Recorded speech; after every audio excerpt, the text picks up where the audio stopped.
Judicial magistrate Shaista कुंडी साहिबा हैं इस्लामाबाद में। उन्होंने इमरान खान साहब को दो बड़े मुकदमात में इमरान खान साहब की जो जमानत है वो मंजूर नहीं की बल्कि बरी कर दिया गया।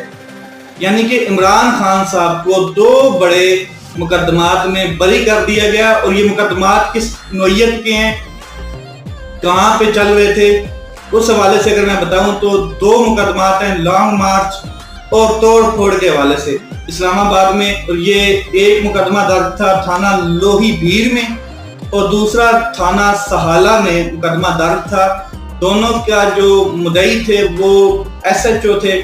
SHO की मुद्दईयत में ये मुकदमे दर्ज हुए थे इमरान खान साहब के खिलाफ। और इसमें जो दफात लगी थी वो ये थी कि लॉन्ग मार्च और तोड़ फोड़ और नक्शे अमन का जो मामला था